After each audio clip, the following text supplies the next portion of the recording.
लग्नानंतर होईलच प्रेम या मालिकेच्या आजच्या भागात दिवसच्या पेपरवर साईन होणार असते तेवढ्यात पार्थचा फोन येतो आणि सगळं चित्र बदलतं. तो फक्त फोनवर एवढंच सांगतो की काव्याच्या डोक्याला मार लागला आहे आणि तिला हॉस्पिटलमध्ये ऍडमिट केलं आहे. आणि बघा हॉस्पिटलमध्ये जीवानंदिनी समोरासमोर येतात आणि प्रेक्षकांनो शेवटी असा धक्का आहे की काव्याला शुद्ध येते पण तिची मेमरी लॉस झालेली असते. प्रेक्षकांनो आजचा एपिसोड तुम्ही चुकवूच नका. चला आपण आता रिव्ह्यू पाहूया. इकडे मानिनी काकू जीवा साईन करत असतो डिवोर्स पेपरवर. मानिनी काकू त्याला म्हणतात की जीवा अरे ऐक रे, नंदिनी तू तरी बोल. आणि मानिनी काकू त्या साहेबांना म्हणतात की अहो साहेब तुम्ही तरी बोला त्याला. त्या दोघांचं एकमेकांवर खूप प्रेम आहे, डिवोर्स वगैरे. तेवढ्यात नंदिनी सुद्धा हातापाया पडते की म्हणते जीवा मी हात जोडते तुमच्या पुढे, प्लीज तुम्ही सही करू नका प्लीज. आणि जीवा म्हणतो की तूच म्हणाली होतीस ना नात्यात एक वेळ प्रेम कमी असला तरी चालेल, विश्वास कमी असून चालत नाही. आणि बघा आता जीवा म्हणतो की माझा विश्वासच नाही राहिलाय तुझ्यावर. आणि बघा जीवा म्हणतोय की आत्ता तुझ्या वडिलांचा फोन आला ना की माझा हात सोडून निघून जाशील तू. जीवा म्हणतो की जाशील ना, मनात प्रेम असलेली पण वेळ आल्यावर वडिलांच्या विरोधात बोलू न शकणारी मुलगी नको आहेत मला. जीवा म्हणतो की जग इकडचं तिकडं झालेलं असताना देखील माझा हात न सोडून जाणारी मुलगी हवी होती मला. जीवा डायरेक्ट नंदिनीला म्हणतो की तू अशी नाहीच नाहीये, तू तशी कळलं आहे मला. जीवा म्हणतो एखादी असती ना तर जगाला आग लावली असती, पण जळत्या जगाकडे पाठ फिरवून माझा हात धरून माझ्यासोबत त्याच रिक्षात बसून माझ्यासोबत आली असती, पण तू नाही आलीस. जीवा तिला म्हणतो डायरेक्ट कारण हिंमत नाहीये तुझ्यात. खरं तर ना तुला किंमतच नाहीयेत माझी. जीव आता नंदिनी बघा नंदिनीचं जीवा काहीच ऐकत नाही. आता त्याच्या डोक्यात फक्त राग आणि राग भरलेला असतो. नंदिनी म्हणते की नाही आहो. जीवा म्हणतो मी सही केली आहे, तू पण सही कर आणि विषय संपवून टाकू. जीवा म्हणतो सही कर. बघा मानिनी काकूंना एवढं त्यांच्या रिक्वेस्ट एवढ्या रावण्या केल्या की तुम्ही हे असं करू नका, पण जीवा ऐकत नाही. आणि बघा थोड्यात मानिनी काकू मध्ये येतात आणि म्हणतात की नाही जीवा असा वेळेपणा करू नको. हे काही कामाचं डील आहेत का? सह्या केल्या आणि काम झालं म्हणून. आणि मानिनी काकू म्हणतात की मुळात नाती ह्या कागदावर सह्या करून कधी संपत नसतात. जीवा म्हणतो की मनातून संपवावी लागतात ना. संपली येता ग आधी तिच्याकडनं आणि आता माझ्याकडून. आणि जीवा म्हणतो की संपली नसेल ना तर आता संपूयात. नंदिनी हा कागदावर सह्या कर म्हणजे नाती संपतील. तेवढ्यात मानिनी काकू जोरात ओरडतात नाही संपत, मी तुला शेवटचं सांगते, तू आता हे सगळं थांबव. जीवा म्हणतो की थांबवतो ना, यापुढे या घरात फक्त नंदिनी राहील, मी नाही. चालेल. आता बघा मानिनी काकूंची द्विधा मनस्थिती झालेली असते. त्यांचं असं नाही की नंदिनीच पाहिजे तू नाही पाहिजे, त्यांना दोघंही घरामध्ये पाहिजे. पण आता जीवाने अशी अट टाकल्यानंतर मानिनी काकू माघार घेतात. त्या म्हणतात की जीवा अरे आता बघा जीवा म्हणतो की नंदिनी प्लीज. नंदिनी म्हणते की प्लीज जीवा माझं ऐकून तर घ्या. जीवा म्हणतोय की हे घे, मला काहीच ऐकायचं नाहीये तुझं. जीवा म्हणतो की प्लीज सही कर, मी रिक्वेस्ट करतो. नंदिनी म्हणते की मी काय म्हणते माझं ऐकून तर घ्या ना. आणि नंदिनी खाली बसते. जीवा म्हणतोय की जे सगळं ऐकायचं होतं ते सगळं ऐकून झालंय, प्लीज सही कर. आणि बघा आता जीवा डिवोर्स पेपर तिच्या हातात पकडवतो आणि तिच्या हातात पेन देखील देतो. नंदिनी इकडे मात्र रडतच असते, समजावत असते की जीवा प्लीज, पण जीवा काही ऐकेल असं वाटत नाही. आणि इकडे मानिनी काकू सुद्धा म्हणतात की जीवा बास अरे. आता बघा नंदिनीच्या मनात नसताना देखील तिला डिवोर्स पेपरवर सही करावीच लागते.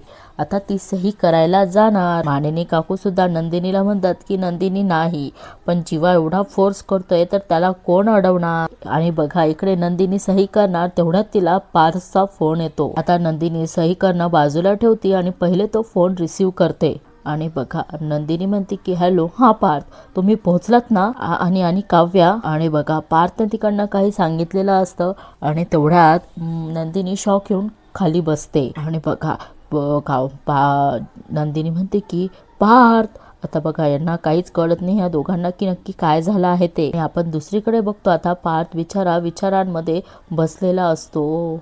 आणि तेवढ्यात तिथे नर्स येते आणि म्हणते की पार्थ काव्याला ओटीमध्ये नेत आहे. ऑपरेशन सुरू होण्याआधी तुम्ही या फॉर्मवर सही करा. कन्सेंट फॉर्म आहेत हा. आणि बघा पार्थ तो फॉर्म हातात घेतो तर त्याच्या हात पूर्ण रक्ताळे झालेले असतात.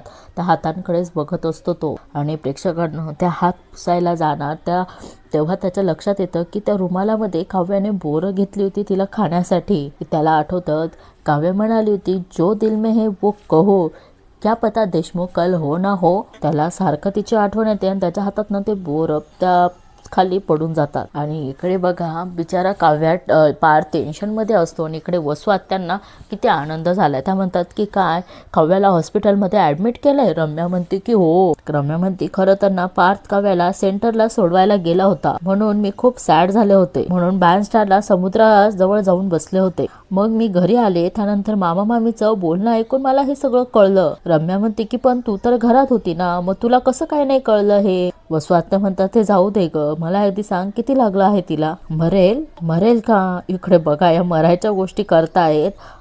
रम्या म्हणते की कुणास ठाऊक ते सगळं हॉस्पिटलमध्ये जाऊनच माहिती करून घ्यावी लागेल ना. इकडे रम्या म्हणते की मेली तर ना बरंच होईल. वसू आत्या पण म्हणतात बघा करंट ना मेलीच पाहिजे. त्या म्हणतात नाही तर असं काहीतरी व्हायला पाहिजेत ना. ती जिवंत असून सुद्धा मेल्यातच जमा असेल.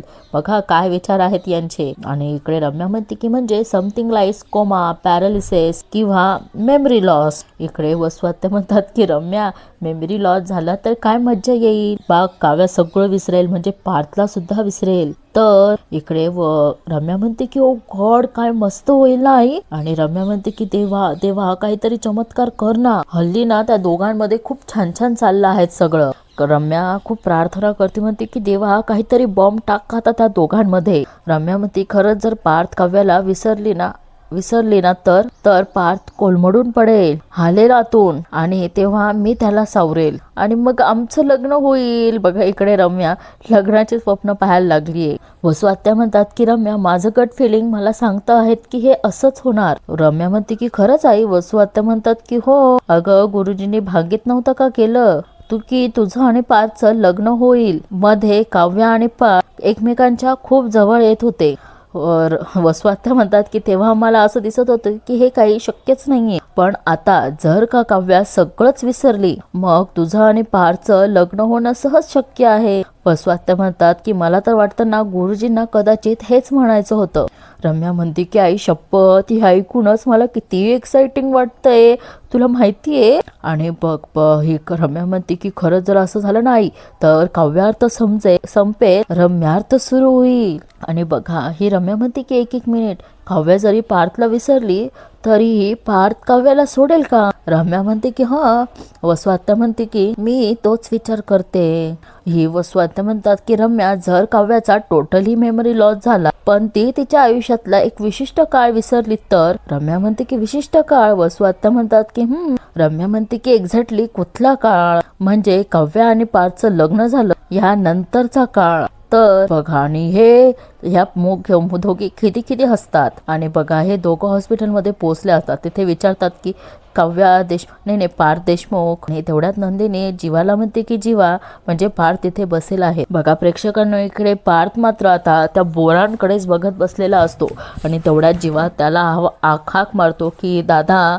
आणि पार्थ त्याच्याकडे बघतो आणि त्याला अजून रडायला येतं. बघा तो डायरेक्ट या जीवाला घट्ट मिठी अशी मारतो. आणि बघा खूप जसं आता त्याचं सगळं रडू साचलेलं आहे ते सगळं बाहेर येतं. आणि इकडे जीवा त्याला शांत करण्याचा प्रयत्न करत असतो की शांत हो दादा काही झालेलं नाही. काव्याला काहीच झालेलं नाहीये. शांत हो. आणि बघा आता नंदिनी पण म्हणते की पार्थ काय झालं कशी आहेत काव्या कसं काय झालं हे सगळं. आणि प्रेक्षकांनो इकडे आता पार्थ झालेला सगळं प्रकार सांगतो की आम्ही जात होतो तेवढ्यात एक बाई आणि मुलगी गाडीमध्ये होते. तिथे 4-5 मुलं आले 5-6 मुलं होते. ते त्या बाईच्या गाडीला म्हणजे आग लावण्याचा किंवा त्यांना अशी धमकी देण्याचा प्रयत्न करत होते.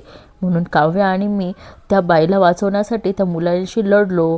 जे काही प्रकार झालेला आहे तो सगळा पार्थने इथे सांगितलेला असतो. आणि त्यानंतर त्याच्याकडनं आम्ही चावी घेतल्यानंतर त्या पोराने की त्या माणसाने माझ्या डोक्यात मारणार तर काव्यामध्ये येते आणि त्याने काव्याच्या डोक्यात ती हॉकी स्टिक मारली. आणि पार्थ म्हणतो की अख्ख्या प्रवासामध्ये काव्या मला विचारत होत्या केलं का मला ऍक्सेप्ट. त्याला ती विचारत होती किती टक्क्यांवर आलंय मला ऍक्सेप्ट करणं. आणि पार्थ म्हणतो की त्यांच्या डोक्याला जेव्हा हॉकी स्टिक लागली तेव्हापर्यंत त्यांनी हाच प्रश्न विचारला होता मला. आणि बघा तो सीन त्यांनी इथे व्हिज्युअलाइज केलेला आहे. ती म्हणते की आता तरी मला सांगा कुठवर आलेत मला ऍक्सेप्ट करणं, सांगा की गप्प का बसलायत देशमुख. तेव्हा त्याला काव्या म्हणते की मी कायमची गप्प झाल्यावर बोलणार आहात का. आता पार्थला त्या गोष्टीचं वाईट वाटतं. तो म्हणतो मी का नाही सांगितलं त्यांना, का नाही उत्तर दिलं, मी आधीच उत्तर द्यायला हवं होतं. हो काव्या मी ऍक्सेप्ट केलं आहे तुम्हाला, पण उगाच ताणत राहिलो महिनाभर पूर्ण प्रवासभर. का असं वागतो आपण. माणूस आपल्या सोबत असताना आपलं शहाणपण कुठे जातं. युनिव्हर्सने आपली परीक्षा घेतली कीच आपल्याला अक्कल येते. नंदिनी पार्थला म्हणते की पार्थ तुम्ही काहीच काळजी करू नका, माझ्या बहिणी लहानी तुमच्या काव्याला काहीच होणार नाही. नंदिनी म्हणते की तुमच्या प्रेमात खूप ताकद आहेत पार्थ, काव्या नक्की बरी होईल. पार्थ म्हणतो की बरी होईल म्हणजे त्या बऱ्या होणारच आहे, त्यांच्याकडे दुसरं ऑप्शन नाहीच आहे. आणि पार्थ मोठ्याने म्हणतो की माझ्यासाठी आणि माझ्याकडे त्यांना यावंच लागेल. तेवढ्यात जीवा म्हणतो की दादा दादा शांत हो शांत हो, काव्याला काहीच होणार नाहीये, झोंचवरी काही होणार नाहीये. तेवढ्यात नर्स येते आणि म्हणते की ऍडमिट केलं आहे त्यांना, फॉर्म भरून झालायत का. आणि ती नर्स म्हणते की फॉर्म भरून द्या आणि सही करा. जीवा म्हणतो की दादा दादा तू सही कर. जीवा म्हणतो की मला फक्त 2च मिनिट द्या, मी आणून देतो फॉर्म प्लीज. त्या नर्स म्हणते की हो. आणि बघा आता नंदिनी फॉर्म भरणार असती तेवढ्यात जीवा नंदिनीकडे पेन देतो. आणि बघा त्यांना पेन दिलेला असतो तो डिवोर्स पेपरवर सही करण्यासाठी. पण बघा आता परिस्थिती कशी आलेली आहेत की तिला काव्यासाठी फॉर्म भरावा लागतो आहे. आणि बघा आता घड्याळात 11 वाजलेले असतात. तेवढ्यात पार्थचं लक्ष जातं आणि पार्थ म्हणतो की 11 वाजून 11 मिनिट झालेत. आणि बघा आता पार्थ युनिव्हर्सकडे मागतो की माझ्या काव्याला माझ्याकडे परत आणा. इकडे बघा प्रेक्षकांना आता पार्थने युनिव्हर्सकडे काव्याला तर मागितले असतं, पण काव्या खरंच आता त्याची होणार आहेत का. इकडे आता ऑपरेशन थिएटरमध्ये काव्यावर ऑपरेशन चालू असतं. इकडे मानिनी काकू गणपतीवर अभिषेक करत असतात आणि त्यांना सारखं रडायला येतं. आणि काव्याचं बोलणं म्हणतात की माझा पेपर झाला की तुम्ही सगळे या ना मला न्यायला. इकडे मानिनी काकूंना सारखं तेच आठवत असतं. ते म्हणतात की काव्या बाळा का ग असं बोललीस तू. त्या म्हणतात की वास्तू तथास्तू म्हणत असते, असं काहीही बोलू नये. देवा माझ्या लेकीला सुखरूप लवकरात लवकर घरी आण, माझ्या पार्थचा जीव आहे तिच्यात. आणि तेवढ्या त्यांच्या खांद्यावर कोणीतरी हात ठेवतं. प्रेक्षकांनो कोणीतरी म्हणजे काव्याची आई शारदा काकू असतात. आणि बघा प्रेक्षकांनो त्यांना बघून अजून मानेरी काकूंना अजून रडायला येतं.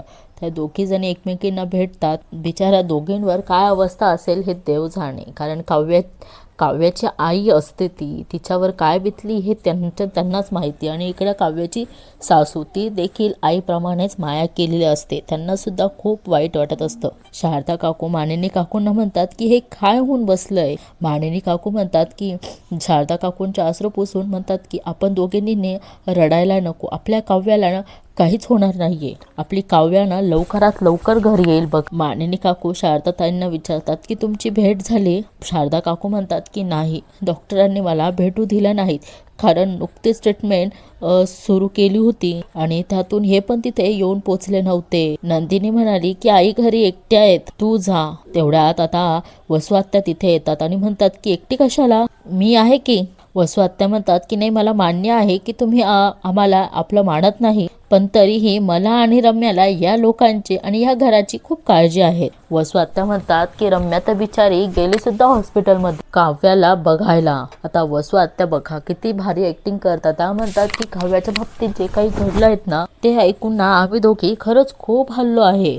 आणि बघा वसू आत्या म्हणतात शारदा काकू म्हणतात की नक्की. वसू आत्या म्हणतात की अगं शारदा खरंच हल्लो आहेत आम्ही. शारदा काकू म्हणतात की आता काव्याच्या बाबतीत जे काही झालंय त्यात तुमचा तर हात नाही आहेत ना. आता वसू आत्या म्हणतात की माझा काय संबंध आहे या सगळ्याशी. मानिनी काकू म्हणतात की बरोबर बोलताय शारदाताई, तुमचा संबंध असूच शकतो वसुताई. मानिनी काकू म्हणतात तसंही या घरात आजवर जे काही झालं आहे त्याच्यात तर तुमचाच तर संबंध होतात. मानिनी काकू म्हणतात की आधीच्या गोष्टींबद्दल मला बोलायचं नाहीच आहे, आता काव्या आणि पार्थचं सगळं सुरळीत सुरू होतं म्हटल्यावर म्हटल्यावर काव्याचं काहीतरी वाईट व्हावं असं तुम्हाला दोघींना वाटूच शकतं. वसुहत्या म्हणतात की बास, खूप बोललीस हा मानिनी, खूप बोललीस. ऐकून घेते म्हणून प्रत्येक वेळेला बोललंच पाहिजे असं काही नाहीये. वसुहत्या म्हणतात की आपल्या घरामध्ये वाईट परिस्थिती आहेत हे समजून मी काळजीपोटी तुझ्याशी बोलायला आले, तर तुम्ही दोघी आरोप करतायत माझ्यावर. वसुहत्या म्हणतात की मला मान्य आहे, याआधी मी बरंच काही केलंय, पण आता जे काही घडलं आहे त्याच्याशी माझा काहीही संबंध नाहीये. आणि इकडे आता वसुहत्या म्हणतात की काव्या भुगती आहे तिच्या कर्माची फळं. तेवढ्यात शारदा काकूंना आणि मानिनी काकूंना त्यांच्या या बोलण्याचं वाईट वाटतं, तर त्यांच्याकडे कशा रागाने बघतात. मग यावर मानिनी काकू म्हणतात की काय? त्या म्हणतात की कर्माची फळं वसुताई, खरं तर कर्माची फळं तुम्ही भोगायला हवीत ना. मानिनी काकू म्हणतात तिकडे बिचारी काव्या अजून शुद्धीवर येत नाहीये आणि तुम्हाला जराही काही वाटत नाहीये, तिला शिव्या शाप देतायत. वसुहत्या म्हणतात की अगो बाई, मी कशाला शिव्या शाप देऊ तिला? तुमच्या दोघींच्या मनात घाणेरडे विचार येत आहेत आणि तुम्ही माझ्यावरच आरोप करतायत. मी शेवटचं सांगते की मी काहीही केलेलं नाहीये, माझा यात काहीही संबंध नाहीये. त्या म्हणतात की 16 डिसेंबर नंतर मी कोणाच्याही आयुष्यात ढवळाढवळ करायला गेलेली नाहीये.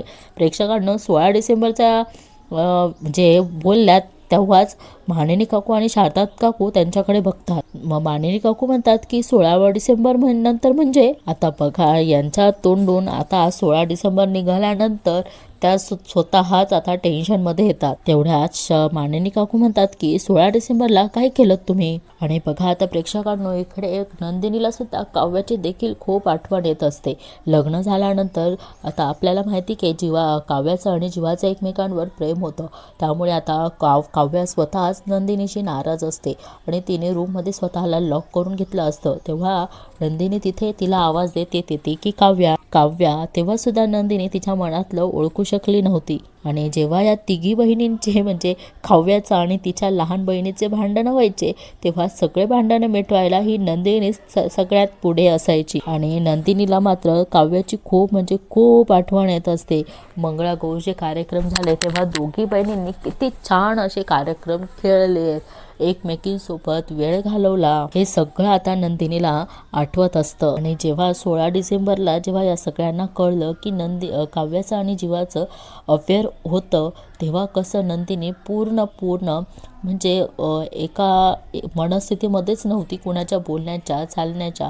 तेव्हा नंदिनी काव्या तिथे येऊन बसली, तेव्हा नंदिनी तिच्याजवळ येऊन बसली आणि काव्याचं नंदिनीचं बोलणं झालं तेव्हा काव्या तिच्या मिठीत जाऊन झोपली होती. नंदिनीला सारखं काव्याची आठवण येत असते आणि त्या आठवणींमध्ये ती रडत असते. आणि आता प्रेक्षकांनो, तिथे हा जीवा सुद्धा येतो आणि नंदिनी जवळ बसतो. जीवा आता प्रेक्षकांनो नंदिनीच्या डोक्यावर हात ठेवतो. ती खूप रडत असते, त्यामुळे तिला दिलासा देण्यासाठी आणि तेवढ्यात बघा नंदिनी त्याच्या मिठीत जाते आणि काव्या जीवा तिला जवळ घेतो आणि तिला शांत करण्याचा प्रयत्न करत असतो. आणि आता जीवाला सुद्धा आठवतं की यांनी हे मिशन चालू केलं होतं लग्नासाठी काही पण, म्हणजे जीवाला नंदिनीला जिंकायचं आहे आणि काव्या तुला पार्थला जिंकायचं असतं. हे त्यांचं मिशन त्यांनी दोघांनी एकमेकांना हँडशेक करून केलेलं असतं. त्याला हे देखील आठवत असतं की जेव्हा पार्थवर हल्ला झाला, म्हणजे पार्थच्या अंगावर आग पडली होती, त्यानंतर तो हॉस्पिटलमध्ये ॲडमिट होता, तेव्हा मानिनी काकूंनी तिला येण्यासाठी बंदिस्त केलं होतं. शपथ घातलेली होती की तू तिथे आली तर तुला माझी शपथ आहे असं म्हणून ती काव्या देवळात गेली होती आणि पार्थसाठी प्रार्थना करत होती. जळता दिवा हातात घेतला होता. हे सगळं जीवाने बघितलं होतं, त्यामुळे जीवा आता तिला घेऊन स्वतः पार्थकडे हॉस्पिटलमध्ये घेऊन गेला होता मानिनी काकूंच्या विरोधात. आणि त्यानंतर बघा जेव्हा यांचं लग्नासाठी काय पण हे आता जवळपास आलेलंच असतं, पण इकडे आता काव्या खूप रडत असते आणि त्यामुळे ती जीवाला फोन केलेला असतो की ही बघितली ना, ही रम्या कशी बोलत आहेत मला, ते त्या गुरुजींनी सांगितलं आहे की तुझं आणि पार्थचं लग्न होणार हे त्यांनी भांकित केलेलं असतं. त्यामुळे आता काव्याला खूप वाईट वाटलेलं असतं आणि पार्थही रूमच्या बाहेर तिचं बोलणं ऐकत असतो काव्यासोबत आणि काव्याचं आणि जीवाचं. तेव्हा त्याला काव्या जीवाला विचारती, काय येऊ शकू? काव्या म्हणते की योशिको हे काय असतं. जीवा म्हणतो की म्हणजे ना आपल्याला जे मनापासून हवं आहे ते मिळाल्यातच जमा आहेत असं वागणं म्हणजे योशिको. म्हणजे काय, जे होईल तेव्हा मी खुश होईल त्यापेक्षा मी आत्ताच खुश आहेत कारण मला माहिती आहे की हेच होणार आहे. हा कॉन्फिडन्स. आणि प्रेक्षकांना बघा, नंदिनी त्याच्या मिठीतच असते आणि त्याला हे सगळं काव्याला कसं आपण समजावून सांगितलं हे त्याला आठवत असतं. आणि इकडे आता जीवा नंदिनीला शांत करण्याचा प्रयत्न करत असतो आणि तेवढ्यात नर्स इथे येतात आणि जीवाला म्हणतात की पार्थ देशमुख.